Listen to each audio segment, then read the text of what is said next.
করতে করতে মেয়ে একবার গাওয়াল বললো মার, আর কালো তখন মেয়ে একবার এমনকে মেরে দিল। মেয়ে এখানে আমার হাতে আছে, মেয়ে একদম বুকে মেয়েকে মেরে দিল। মার মার শাড়ি তুলেছে, হ্যাঁ বুকে একদম এখানে, দিদি একদম এখানে মেরে দিয়েছে।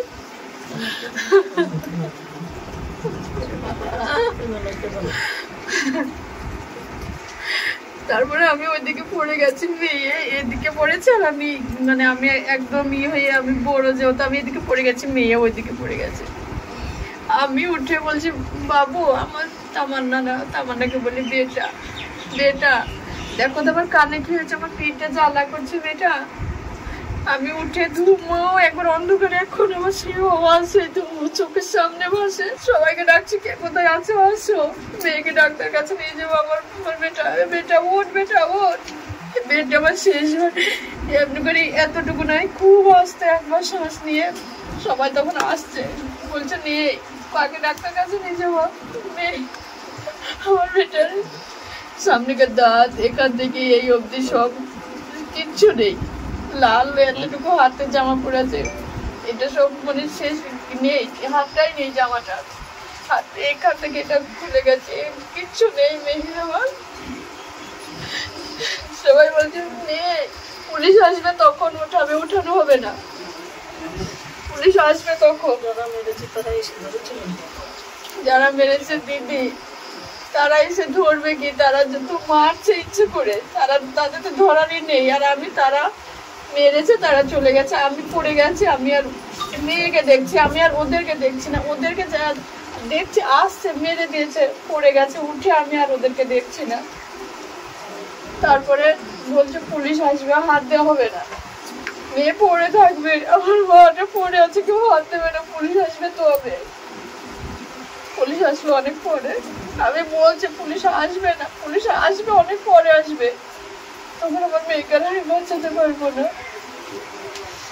সবাই যারা এসেছে বলছে নেই বেঁচে নেই, আমার তো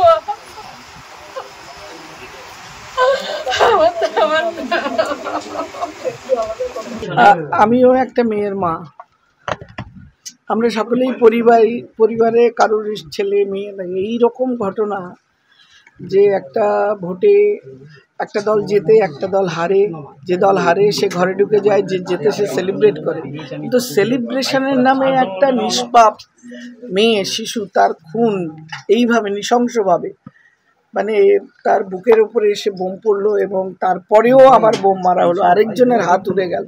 এটা তো আগে আমরা শুনিনি বা দেখিনি, আজকে ভেতরে কথা বলতে গিয়ে জানলাম আরেকজন তিনি নার্সিংহোমে তার হাতের চিকিৎসা করাচ্ছে। তো এই রকম হিনিয়াস ক্রাইম হবার পরেও 24 জনের মধ্যে কেবলমাত্র 9 জন অ্যারেস্ট হয়েছে, 10 জন, আর বাকিদের কি হচ্ছে এখনো আমরা জানি না। দ্বিতীয় কথা কি, মানে তদন্ত কতদূর এগোলো এবং কত তাড়াতাড়ি দ্রুত এর চার্জশিট ফাইল হবে সেটাও আমরা জানি না।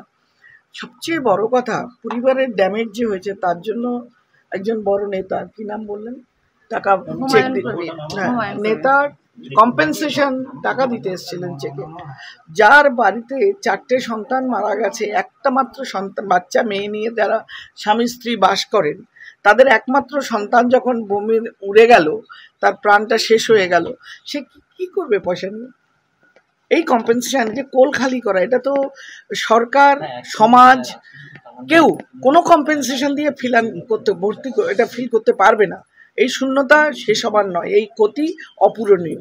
সেই জায়গায় দাঁড়িয়ে যাতে আইনি ব্যবস্থা সঠিকভাবে এই পরিবারের ওপর, অন্তত এই মেয়েটির এই মার্ডারের ব্যাপারে যাতে আইনের কোনো গাফিলতি না হয়, পুলিশ যাতে কোনো কিছু না করতে পারে, সঠিক সময়ে যাতে বিচার পায়, তার জন্য যা যা করতে হয় কমিশন তাই তাই করবে। আমার চাই আমার মেয়ের খুনিদের শাস্তি, সমাজকে দুষ্কৃতি মুক্ত করতে আমি চাই। ওনাকে জানালাম, উনি আশ্বাস দিলেন উনি পাশে থাকবেন। পুলিশের কাজ করতে দেওয়া হচ্ছে না, ওই জন্য এখনও ভয় লাগছে, এখনও বাইরে ঘুরে বেড়াচ্ছে, এখনও 14 জন বাইরে ঘুরে বেড়াচ্ছে। এটা সম্পূর্ণ দিদি করতে দিচ্ছেন না, মমতা দি পুলিশকে কাজ করতে দিচ্ছেন না, ওই জন্য পুলিশের কাজও করতে চাইলেও পুলিশের নাকি হাত বাঁধা আছে, পুলিশকে কাজ করতে দিচ্ছেন না। তো ওই জন্য আমি পুলিশের উপরে ভরসা করেই চলছি, পুলিশকে ভরসা করেই কিন্তু চলছি, বাট পুলিশে করছে না কাজ, বাধ্য হয়ে আমাকে অন্য কিছু করতে হবে। আমাকে এমনও করতে হতে পারে আমি তামান্নার আব্বু মা সহপরিবার মিলে থানায় অনশনে বসতে পারি, বাধ্য করছেন উনি, দিদি বাধ্য করছেন, হুমকি দিচ্ছে না। আমি বসবো তো বসতেই পারি, কেন আমার তো কাজ হচ্ছে না, আমার তো মানে আমি সরাসরি বলছি যে আমাকে বাধ্য করছেন। আমাকে মমতা দি এমএলএ যে এমএলএ এখন পর্যন্ত ওনার কোনো পাত্তা নেই, তো আমাকে অনশনে বসতে বাধ্য করছেন ওনারা। এখনো পর্যন্ত 14টা আসামি যে ঘুরে ঘুরে বেড়াচ্ছে, যারা উস্কানি, যা আমরা বাংলা কথায় বলি উস্কিয়ে দেওয়া, ওনারা কিন্তু এখনো ঘুরে ঘুরে বেড়াচ্ছে। ওনাদেরকে এখন পর্যন্ত পুলিশ গ্রেপ্তার করতে পারেননি, কি করতে দেওয়া হচ্ছে না। অত পুলিশের অনেক বড় হাত, পুলিশের চাইলে মানে ওনারা কিন্তু জীবিত, মৃত্যু নয়, তাই পুলিশে আনতে পারবে না, ওনারা জীবিত, ওনাদেরকে আনতে পারবে, পুলিশের ক্ষমতা আছে, আল্লাহ পুলিশকে অতটাই ক্ষমতা দিয়েছে, মমতা দিয়ে করতে দিচ্ছে না। না, বিশ্বাস করছে না, বিশ্বাস করবো না। প্রথমেই বলবো যে পুলিশে যদি খুঁজে না পায় তাহলে পুলিশ একদম অপদার্থ। পুলিশ তাহলে পুলিশকে মানে করাই যায় না, ভরসা করাই যায় না। সাধারণ মানুষ, এই তামান্নার মায়েরা পুলিশকে ভরসা করবেই না। যে পুলিশে খুঁজে পায়নি এমন হতে পারে? পুলিশে যে খুঁজে পাবে না এমন কি কোথায় কোন গর্ত আছে? খুঁজে পাবে না, খুঁজে বের করার জন্য পুলিশ আছে। তার জন্য পুলিশকে খুঁজতে হবে, দিদিকে বলতে হবে, দিদিকে আমার এলাকার এমএলএ, উনি তো সবার এমএলএ, ওনাকে তো বলতে হবে যে তামান্নার খুনিদেরকে খুঁজে আনতে। কোথায় তারা থাকবে? তারা তো আকাশের উপরে চলে যায়নি। হ্যাঁ, তো আজকে আমার মায়ের 15 দিন হয়ে গেল। তো আমার মায়ের আজ 15 দিন। আমি মানে সকালে মনে হচ্ছে মাথা হয়তো আমার হয়ে যাবে, খারাপ হয়ে যাবে। আমি বাড়িতে বলছি আমি হয়তো আর বেঁচে থাকতে পারবো না, আমি বাঁচতে পারবো না। আমার এমন অবস্থা আমার করে দিয়েছে। আমার একমাত্র কন্যা, আমার আর কেউ নেই, আমার কেউ নেই, একমাত্র কন্যা।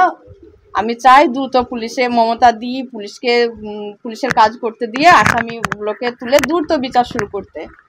একটা খুব হৃদয় বিদারক একটা লাইন উনি আমায় বললেন যে দেখুন, গতকাল আমাদের মহরম গেছে, সবাই সেলিব্রেট করেছে, নতুন এমএলএ এখানে এসে নাচাগানা উৎসব করে গেছেন, আমার বাড়িতে একটাবার আমার মেয়ের খোঁজ দিতে আসেনি। এর চেয়ে মানবিক মায়ের মেয়েদের যে অনুভূতি, এর চেয়ে কষ্টের কিছু হয় না। মা আমার কাছে এটাই দুঃখ করছেন, তাহলে কি বিচার আসাবে? হ্যাঁ, অ্যাপয়েন্টমেন্ট করা আছে। পুলিশের ইনভেস্টিগেশন কতদূর প্রোগ্রেস হলো, পোস্টমর্টম রিপোর্ট একখানা দেখলাম, বাকি ফরেন্সিক কোথায় কী অবস্থায় আছে, অ্যারেস্টে কেন ডিলে হচ্ছে, চার্জশিট কবে দেওয়া হবে, ইনভেস্টিগেশন কী স্টেটাসে আছে, এগুলো সমস্ত ডিটেইল ওরা অলরেডি আমাদের একটা রিপোর্ট পাঠিয়েছে। আমরা যখনই ঘটনাটা ঘটেছিল তখনই কমিশন থেকে CEO, that was under administrative control of election commissioner, সিইওকে সাথে সাথে ফোন করে আমরা এসপির সাথে কমিউনিকেট করি। এসপি সেখান থেকে তখন একটু আমাদের ইন্টারভেনশনে অটোমেটিক্যালি একটা প্রেশারে পড়ে যায়, বিকজ উই আর অলজাই, আমাদের চোখটা কমিশনের সবসময় থাকে পুলিশ সঠিক কাজ করছে কিনা সেটা দেখা আমাদের কাজ, ম্যান্ডেট। তো তাকে ফোন করি, তিনি তখন পরবর্তীকালে কিছু অ্যারেস্ট হয়, তা নইলে হয়তো সেটাও পাওয়া যেত না। তবে বাকি যেগুলো আছে দে আর আনসারেবল, ওদের উত্তর দিতে হবে, সম্পূর্ণ বিচার। যদি ফরেন্সিক তদন্ত দল আসার পরে ঘটনাস্থল জায়গাটি একদম কোদাল দিয়ে মাটি দিয়ে মুছে ফেলা হয়েছে, আগামীতে যদি কোনো তদন্তের সাথে জায়গাটার প্রয়োজন হয় সেখানে তদন্ত কতটা অগ্রগতি? আর কিছু থাকবে না, কিছু থাকবে না, থাকবে না। আপনার করা হয়েছে, এগুলো আচ্ছা হয় সাধারণ মানুষের ক্ষেত্রে। একটা place of occurrence that has to be cordoned. একবার ফরেন্সিক হয়েছে, আরেকবার ফরেন্সিক সিবিআই এসে করবে না, কি গ্যারান্টি আছে? বা অন্য কোনো সংস্থা, এজেন্সি, সিআইডি এসে করবে না, তার কোনো গ্যারান্টি নেই। সুতরাং once report taken, it has to be disposed of. এটা একটা রং কনসেপ্ট, এটা প্রিজার্ভ করা উচিত ছিল। আপনি মনে করেন অন্য কোনো সংস্থার হাতে যাওয়া? হ্যাঁ, মা আমার ধারে নালিশ করেছেন যে তারা সিবিআই তদন্ত চেয়েছেন, কোর্টে গেছেন, কোর্ট কি বিচার করে। আমরা আশা করব সিবিআই হোক বা সিআইডি, পুলিশ হোক বা সিট, তদন্ত নিরপেক্ষ হবে, সঠিক দোষী ধরা পড়বে এবং দ্রুত মায়ের কোল খালি হওয়ার যে অপরাধ তার বিচার।